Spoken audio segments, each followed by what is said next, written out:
Taste the Daily. சரி, நீட்டை எழுதுறாங்க. இந்தியா முழுமைக்கு மாணவர்கள் நீட்டு தேர்வு எழுதுறாங்க. என் மாநிலத்தில் மட்டும் ஏன் இந்த கொடுமை நடக்குது? இந்தியாவில் எந்த மாநிலத்தில் என் பிள்ளைகளுடைய துப்பட்டாவை எடுக்கிறான், பூநூலா இருக்கிறான், தலைமுடியை விரிச்சு விடுறான், முழுக்கை போட்ட சுடிதார்னா அரக்கையா வெட்டுறான், உள்ளாடையை எந்த மாநிலத்தில் கலட்டுறான்? என் பிள்ளையோடைய உள்ளாடையை கலட்ட நீ யார்? எது கலட்டுற? அந்த தேர்வு நடத்துற ஆணையர் அந்த மேற்பார்வையில் கடத்துற காவல்துறைக்கு என்ன வேலை? மனச்சான்றோட இந்த நாட்டு மக்கள் இதை யோசிக்கணும். இதை நீட்டு வேணாங்கிறாரு, இப்படிலாம் பேசக்கூடாது. மூக்குத்தி தோடு எவ்வளவு பெருசு இருக்கும்? மூக்குத்தி அறிவார்ந்த மக்கள் செஞ்சு பாருங்க. இந்த மூக்குத்தி எவ்வளவு பெருசு? இந்த மூக்குத்திக்குள்ள பிட்ட கொண்டு போய் பார்த்தெழுதிட முடியும்னு நம்புதா அந்த சமூகம்? நம்புதா? ஏன் அங்க கண்காணிப்பு கருவி, சிசிடிவி கேமராவை வை. அப்ப மேற்பாளர்கள் சூப்பர்வைசர் இருக்கான்ல, அவன் என்ன பண்ணிட்டு இருக்காரு? அவர் என்ன பண்ணிட்டு இருக்காரு? பார்த்து எழுதும் போது அப்படிக்க மாட்டாரா? இந்த தோடுக்குள்ளேயே மூக்குத்திக்குள்ளேயே நீ விட்ட மறைச்சு கொண்டு எழுதிட முடியும்னு நம்ப சொல்றேன். ஆனால் இந்த ஓட்டு போடுற பெட்டி, இவ்வளவு பெரிய பெட்டிக்குள்ள ஒண்ணும் செய்ய முடியாதுன்னு நம்ப சொல்றேன். இது சரியா பதிவு நடக்குங்கிற இந்த மூக்குத்திக்குள்ள பிட்டு கொண்டு போய் எழுதிடுவான்னு என்னை நம்ப சொல்றேன்.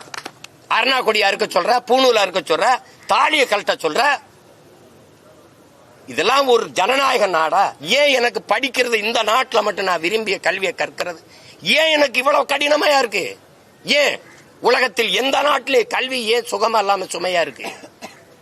உங்களெல்லாம் யாரா மருத்துவராக சொன்னதுன்னு கேட்கிறீங்களா? என்ன கணக்கில் இதை கொண்டு வரீங்க? வட இந்தியாவில் நான் அறிவார்ந்த பெருமக்களே, நான் வேணா காணொலி ஆவணத்தை காட்டுறேன். வட இந்தியாவில் இதே நீட்டு தேர்வு எழுதும் போது புத்தகத்தை விரிச்சு வச்சு எல்லாரும் எழுதுறான். அந்த மேற்பார்வையாளர், அந்த பார்வையாளர் சூப்பர்வைசர் என்ன பண்றாரு? கதவு அடையில் நின்றுகிட்டு யாராவது வர்றானான்னு பார்த்துட்டு இருக்காங்க. நீங்க எல்லாம் பார்க்க தவறி இருந்தா நான் அந்த காணொலியை தரேன், நீங்க ஒளிபரப்புங்க. இத்தனை மாநிலங்கள் நடக்கும்போது ஏன் மாநிலத்தில் மட்டும் ஏன் இந்த கொடுமை நடக்குது? தமிழ்நாட்டில் மட்டும் பிள்ளைகளை பொத்தானா இருக்கிறது. இந்த பொத்தானுக்களை பிட்டு கொண்டு வர முடியுமா? என்ன வேலை இது? காவல்துறை எதுக்கு அங்கிருந்து கழட்டுது? மூக்குத்திய போட்டு தரன்ற, இது பண்ற, உள்ளாடைய கலட்டிடுற, வீட்டுக்கு போய் உடைய மாத்திக்கிட்டு வான்ற. இன்னைக்கு ஜவுளி கடையில நீட்டு தேர்வுக்கு ஏற்ப மேலாடை விற்கப்படும் போட்டிருக்கான். நாண்டு கண்டு சாக வேணா அதெல்லாம் பார்த்து இந்த நாடா? அது நாடா? கேட்டா நாங்க தான் எல்லா உரிமையும் பாதுகாத்து. என்ன இதை பாதுகாத்தீங்க? நீங்க என்ன உரிமையை பாதுகாத்த? இதெல்லாம் கலட்டிட்டு இதெல்லாம் அறுத்துட்டு என் பிள்ளைய விட அள வச்சு கண்ணீரோட உள்ள போய் தேர்வு எழுதுனா இது மாதிரி ஒரு மனித வதை கொடுமை ஏதாவது உண்டா? என்ன மனநிலையில் என் பிள்ளை போய் எழுதும்? படித்த பாடம் எப்படி நினைவில் வரும்? எப்படி வரும்? போன தடவை உள்ளாடைய கழட்டி விட்டு உட்காந்து கடைசி வரைக்கும் தேர்வு மூலையில் உட்காந்து அழுதுட்டு போச்சு. எப்படி அவன் உயரமாச்சுக்கிறான்? எப்படி இருப்பா? தான் மருத்துவம் படிப்பேன், நான் டாக்டரா வருவேன், என்னவாகிறான்னு ஆசிரியர் கேட்கிறான். இந்த நாட்டில் ஒரு சாபக்காடு. ஒருத்தன் கூட நான் நல்ல அரசியல் தலைவனாகணும், நல்ல வேளாண் குடிமகன் ஆகணும் ஒருத்தனும் சொல்றதில்லை. எல்லாம் டாக்டர், இன்ஜினியர் தான். தொலை டாக்டர் ஆகு. அப்படி கனவோட நான் மருத்துவராவேன்னு சொல்லி வந்த என் பிள்ளைகளுக்கு கடைசி அவன் கூட படித்த நண்பனை, சமூகத்தை, பெற்றோர்களை, உறவினர்களை எதிர்கொள்ள முடியாம தானே உயிரை மாய்த்துக்கிட்டு போகுது. இதுக்கு அறிவு யாராவது கேட்க மாட்டீங்களா? யாருமே கேட்க மாட்டீங்களா? எங்க இந்த மூக்குத்திகளை எப்படிங்க பிட்டு கொண்டு போக முடியும்? எப்படி கொண்டு போக முடியும்? தாலியில என்னங்க பிட்டு கொண்டு எப்படிங்க கொண்டு போய் பார்த்து எழுதிட முடியும்?